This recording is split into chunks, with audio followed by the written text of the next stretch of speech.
Eu vou ter que me apresentar? Claro, Mara, as pessoas precisam te conhecer. Você precisa falar tudo, desde o início, lá no Nordeste. Tá, beleza, desde o início. Oi, gente, eu sou Mara Nunes, tenho 35 anos de idade, sou considerada uma baiana arretada. Nasci numa casa de taipa na beira de um rio, no interior da Bahia. Minha mãe plantava mandioca, colhia e fazia farinha para nos sustentar. Vendo aquela vida difícil, sem oportunidades, ela buscou novas oportunidades vindo para São Paulo, que na época tinha muita vaga de emprego na área da limpeza.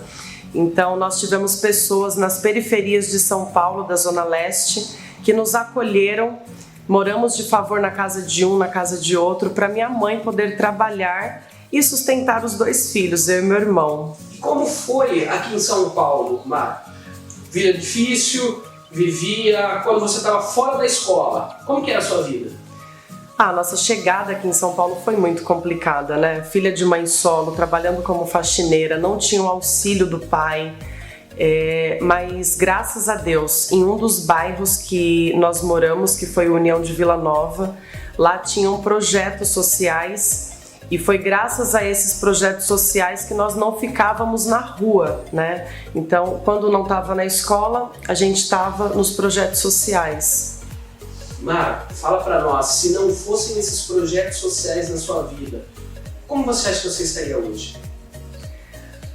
Olha, partindo do princípio que até membros da minha própria família falavam, olhavam para a nossa situação e falavam: essa menina vai ser mais uma que vai engravidar aos 14 anos de idade, vai ter 2, 3 filhos, vai visitar o pai na cadeia, porque era o cenário que a gente vivia ali. Então as pessoas enxergavam na gente a reprodução do cenário de onde a gente morava. Então, se toda menina de periferia, filha de mãe solteira, engravida na adolescência, a Mara vai ser mais uma. Então, assim, eu tenho muito orgulho de dizer que nós quebramos a estatística da sociedade, de que todo mundo que nasce, que vive naquela situação, vai passar por isso. Essa quebra veio através do quê? Essa quebra com certeza veio através dos projetos sociais, porque você imagina, enquanto a mãe passa o dia inteiro, porque em São Paulo tudo é muito longe, então minha mãe saía do extremo leste de São Paulo, pegava 3 ônibus, 3 metrôs para chegar até o trabalho e depois voltar. Então, tipo, minha mãe saía de casa às 5 da manhã e voltava 9, 10 da noite, pelo trajeto, pelo percurso e pelo tempo de trabalho. Então, se a gente só tinha a escola e não tivesse o projeto social, infelizmente, nós poderíamos mesmo ser uma dessas meninas que ia engravidar na adolescência de qualquer pessoa e depois, consequentemente, estar visitando o pai para ver o filho na cadeia, né? Educação, como que isso aconteceu na sua vida? A gente sabe que você é formada, conta para nós como foi a Mara no ensino médio e no ensino superior. A minha passagem pelos projetos sociais, ela é tão forte que, assim, hoje eu sou formada em jornalismo graças à minha passagem pelos projetos. Surgiu uma bolsa de que os melhores alunos, né, os alunos com melhores notas desses projetos sociais iriam ganhar uma bolsa de estudos. E graças a Deus eu estudei muito, eu me dediquei, eu deixei de ir para festinhas, para rolezinho, para estar estudando, sendo autodidata e consegui a bolsa de estudos. Então, se hoje eu sou uma jornalista, eu digo e sou grata aos projetos sociais. Mara, você conseguiu chegar ao ensino superior graças ao trabalho social das ONGs. Conta para nós como foi chegar ao ensino superior e como era a Mara estudando em uma universidade. Como você mesmo disse, em São Paulo tudo é longe. Como era uma menina pobre, morando numa região periférica, conseguir frequentar a faculdade? Eu acredito que eu passei pelas mesmas dificuldades que muitas pessoas que ganham bolsa passam. Porque assim, eu consegui a bolsa porque eu estudei muito, eu me dediquei para ter as melhores notas e ter o direito dessa bolsa. Mas não é só isso, foi difícil passar no vestibular, foi difícil ganhar a bolsa, mas foi mais difícil ainda manter os estudos, porque eu morava ali no extremo leste de São Paulo, ainda moro lá até hoje, então eu ia para Pinheiros, que é tipo umas 3 horas de viagem para você chegar até Pinheiros. Eu pegava 3 ônibus lotados, metrô, trem, fazendo baldeação para chegar até o trabalho. trabalhava o dia inteiro, levava uma marmita para o horário de almoço no trabalho e uma extra para poder comer quando chegasse na faculdade. Então eu saía de madrugada, ia para o trabalho, pegava o horário de pico, o trem, o ônibus lotado para voltar para Mogi das Cruzes. Eu estudei ali, me formei na UMC em Mogi das Cruzes. Então era sempre o extremo para ir para o trabalho, o extremo para ir para a faculdade. E eu comia a minha marmita fria dentro do banheiro. Eu não tinha condições de pagar R$15 no lanche no intervalo, entendeu? Então assim, chegou um momento que eu pensei que eu ia ter que parar a faculdade, porque eu já estava sem o dinheiro até mesmo da condução. E Mara, o que te deu forças para continuar? O que me deu força para continuar foi quando minha mãe falou para mim: nós estamos indo para São Paulo procurando um futuro melhor e a única exigência que eu tenho de vocês é que vocês estudem.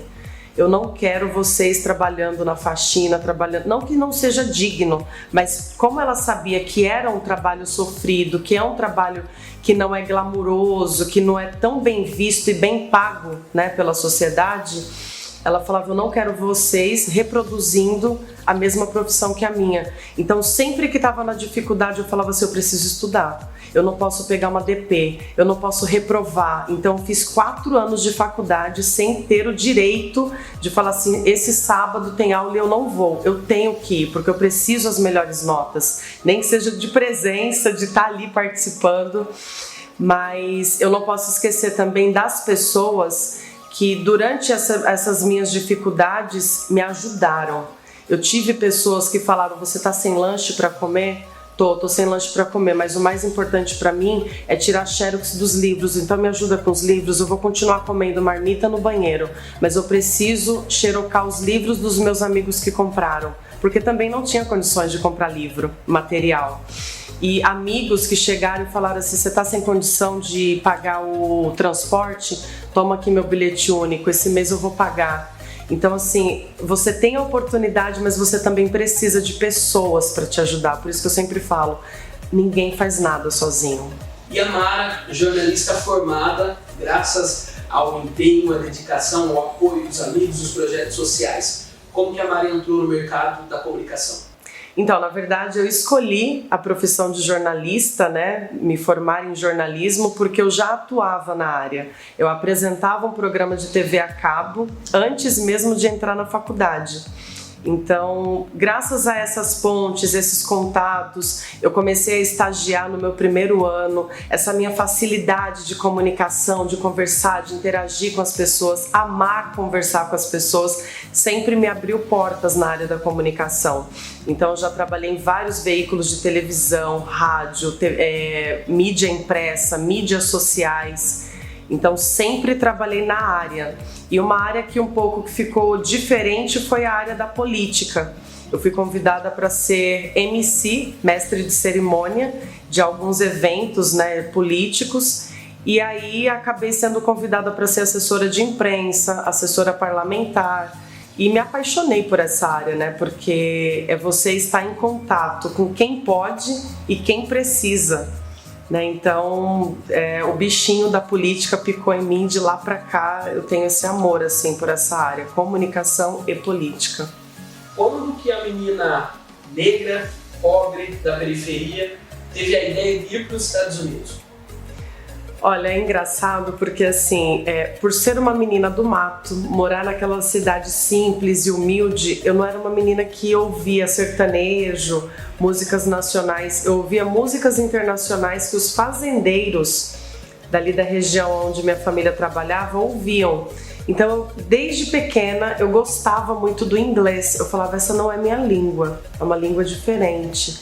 E eu cresci ouvindo, não ouvia muito rap nacional, sertanejo naquela época. Eu ouvia mais músicas clássicas, black music internacional, porque eu sempre fui apaixonada pela língua inglesa. Descobrindo que esses artistas vinham dos Estados Unidos, eu falei: eu quero aprender a língua deles lá. Então eu já cheguei até a fazer alguns cursos, né, de inglês no Brasil, mas não era a mesma coisa. Eu falava: a professora não fala igual a uma entrevista da Jennifer Lopez, por exemplo. Então eu comecei a querer muito esse desejo de ir para fora. E aí, 7 anos atrás, eu estava muito envolvida, né, na igreja. Eu sou de origem cristã, me considero cristã, só não tenho hoje uma placa de igreja. Mas eu comecei a ver pessoas que tinham passado por um seminário nos Estados Unidos. Então, um que veio e se formou pastor, a outra veio e se formou missionária. Então, assim, juntou a fome com a vontade de comer, porque eu já tinha muita vontade de ir para lá para estudar, e aí vendo que tinha a possibilidade de juntar com a minha missão, né, que eu sempre fui revelada na igreja, que Deus tinha me chamado, me escolhido para ser missionária. Então eu falei, eu vou juntar a fome com a vontade de comer. Bacana. E como foi lá nos Estados Unidos, esse período? Você ficou 1 ano por lá? Eu fiquei 1 ano e meio nos Estados Unidos, juntei todas as moedas que eu tinha, porque desde pequena eu sempre pensei em não voltar à escassez financeira que nós vivíamos na infância. Então eu sempre fui assim, com R$1.000 eu consigo sobreviver. Então se o meu salário é R$7.000, eu vou continuar sobrevivendo com 1.000 e vou juntando o restante. Porque se Deus o livre, acontece alguma coisa, um acidente, eu fico desempregada por algum tempo, algo eu tenho uma reserva. Eu nunca gostei de andar com o tanque vazio, sempre com reserva.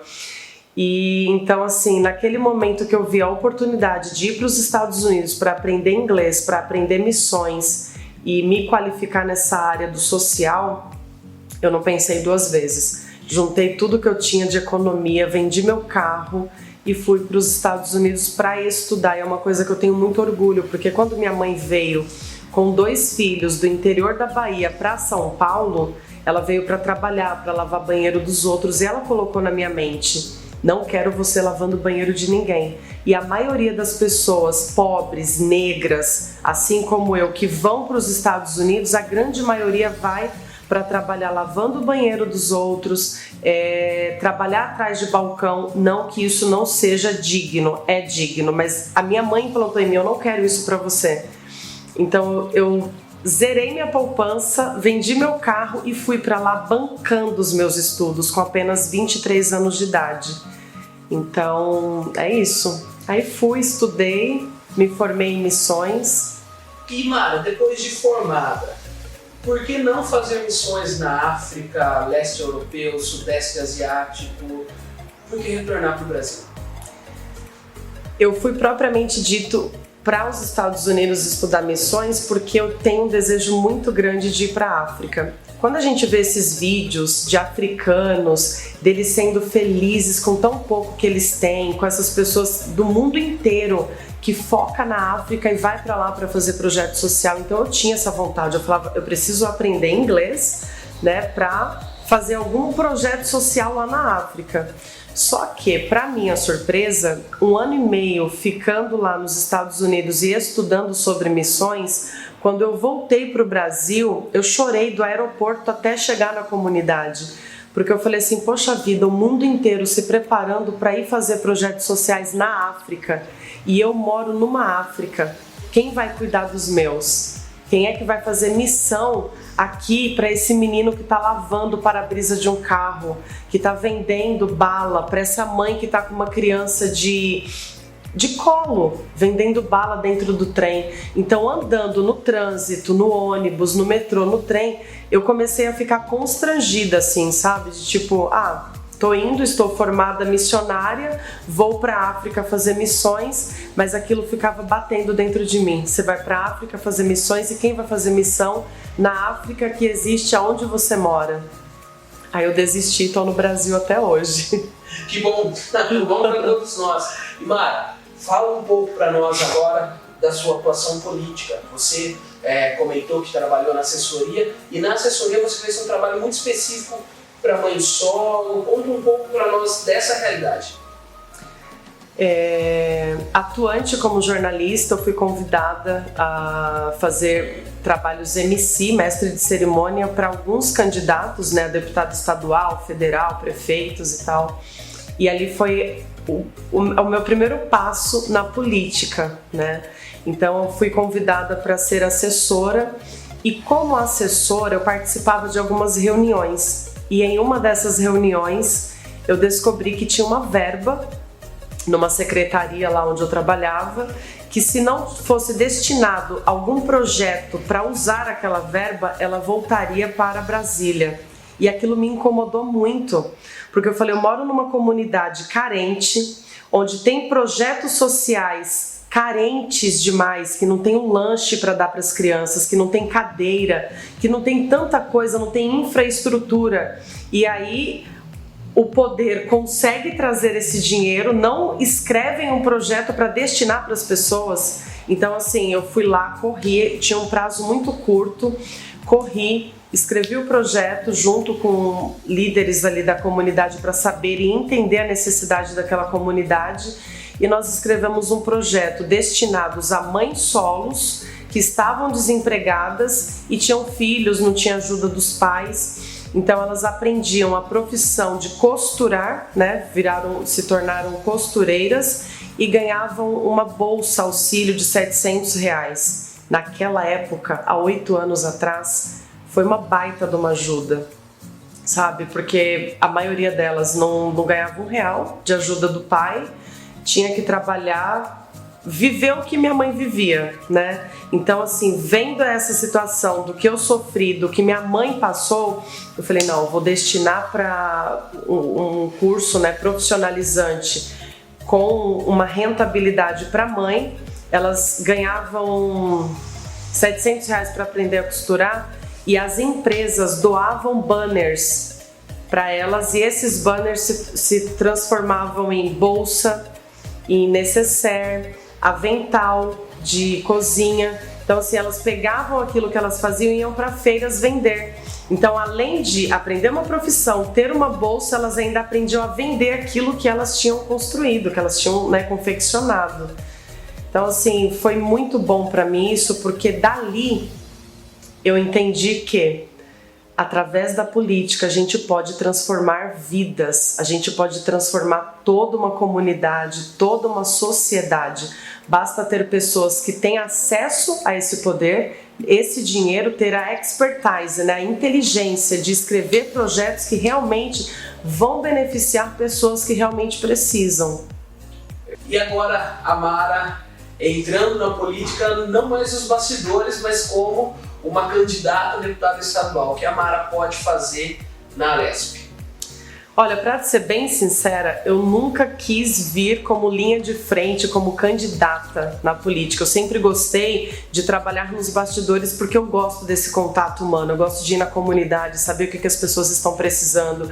Eu ando pelas comunidades olhando e falando, poxa, essa rua ainda não está asfaltada, a gente ainda não tem uma lombada, a gente ainda não tem placas, né, com o nome das ruas. Então eu ando olhando o que nós, cidadãos, precisamos, sabe? Então, quando veio o convite, eu travei porque eu falei assim, eu não gosto de pedir nada para mim. Eu entendia que o candidato, ele, vota em mim, e eu morro de vergonha de pedir qualquer coisa para as pessoas. Só que minha chave virou quando eu consegui aprovar aquele projeto. O projeto para mãe solo, que ganhava uma bolsa e ainda aprendia uma profissão. Ali eu entendi, eu falei, cara, nós vamos conseguir muita coisa. A política é capaz de conseguir muita coisa, basta que os bons estejam lá, pensando no bem do próximo, pensando no bem da população e escrevendo projetos e trazendo recursos para isso. Então foi aí que eu pensei, se eu como assessora conseguir aprovar um projeto profissionalizante, pago para quem está estudando, imagina o que eu vou fazer estando lá como a deputada estadual. Entende? Então eu estou vindo para isso, para trazer o recurso para quem mais precisa, porque eu faço parte dessa população. Eu ando na Zona Leste, eu ando de ônibus lotado, eu ando de metrô, de trem lotado, eu encaro as ruas esburacadas da comunidade, uma comunidade que não é assistida pelo SP Trans, que não tem nenhuma lombada. Os moradores têm que se juntar, fazer vaquinha para fazer um poste caído no chão para chamar de lombada e as nossas crianças não serem atropeladas, sabe? Então assim, aonde está esse dinheiro? Só nos procura quando precisa? Só nos procura em ano eleitoral? Então a gente está cansado disso, sabe? Então eu tô vindo como representante do meu povo, da minha comunidade, da Zona Leste, porque lá realmente não é assistido, sabe? Quando as pessoas ganham, os recursos só vai para Pinheiros, para os bairros chiques, nobres, entende? Nós continuamos sem voz. E é isso que eu quero fazer, mudar essa realidade. Você acha, Mara, que você pode servir também como um exemplo para as meninas que estão ainda em condições como você teve no período da sua faculdade, que tinha que sair, viajar 2, 3 horas para chegar ao trabalho, depois viajar para a faculdade, depois voltar para casa, ter que comer no banheiro? Você acredita que você, estando onde você conseguiu, o espaço que você conquistou, e estando como deputada, você vai ser um ponto de referência para essas meninas e meninos pobres das comunidades carentes de São Paulo? Eu me vejo como uma referência do público negro, das mulheres, das mães solos. Eu não sou mãe, mas eu fui criada por uma mãe solo. Eu sei o que é dupla jornada de trabalho. Você como mãe solo ter que trabalhar fora, trabalhar dentro de casa, cuidar de 2 crianças e dar conta, dar prestação de contas nas escolas, em reunião, sabe? Então assim, eu represento esse povo, eu represento essas mulheres, essa classe, porque foi nela que eu fui criada, foi dela que eu olhei e falei, eu não quero viver isso aqui, essa escassez. Eu quero algo a mais, eu quero algo novo. Só que as mesmas dificuldades que eu passei, tendo que trabalhar, levar marmita para comer no banheiro da faculdade, tem muitas maras passando por isso. Então não adianta só dar uma bolsa de estudo, a gente tem que dar estrutura para esse estudante, porque ele não vai ter uma empregada em casa preparando a alimentação dele, lavando e passando, deixando tudo bonitinho. Essas meninas, elas vão ter que trabalhar fora, tem que pagar conta, ajudar a mãe, que é solo também, entende? Então assim, é uma realidade diferente. Na USP, por exemplo, tem várias pessoas que podem pagar uma faculdade e não pagam, mas elas passaram no processo seletivo, ganharam, né, estão lá estudando, só que elas não têm a mesma realidade que uma Mara, que uma Ana, que uma Tereza que mora lá no extremo leste. Essas meninas vão ter que acordar de madrugada, ir para o centro da cidade, trabalhar, vai estudar com fome, enquanto quem tem condição está indo de motorista particular para a escola, tem a empregada para poder lavar, passar, cozinhar, colocar o pratinho feito na mesa. É outra realidade. Então assim, nós precisamos sim dar a condição de estudo, mas também toda a infraestrutura. Aí a gente vai começar a brigar de igual para igual. Aí você vai falar assim, mas não é porque você é pobre e negra, você também ganhou a bolsa, você também conseguiu entrar na mesma faculdade que eu. Só que o que você faz o dia inteiro? Você dorme, você foi na manicure, a empregada foi lá e entregou o prato de comida na sua mão. Enquanto a outra menina talvez comeu miojo na hora do almoço e na hora da faculdade ela nem comeu nada. Então é desigual, a gente precisa trazer essa igualdade para a educação, para a cultura, entende? Para as classes menos favorecidas que estão lá no fundão da Zona Leste de São Paulo e que às vezes estão também nas comunidades carentes que são do interior. Isso tudo me motiva muito porque assim, eu consigo vencer, sabe, todas essas dificuldades. Só que ainda tem muitas maras nessas comunidades que precisa de alguém lá dentro para representar, e é isso que eu quero. Eu tô voltando, sendo essa representatividade, lutando por essas pessoas que passaram pelo que eu passei e que talvez não vai, né, conseguir vencer porque não tem alguém para representar, não tem alguém para poder lutar pelas causas. E eu quero ser essa voz, a voz que grita no deserto.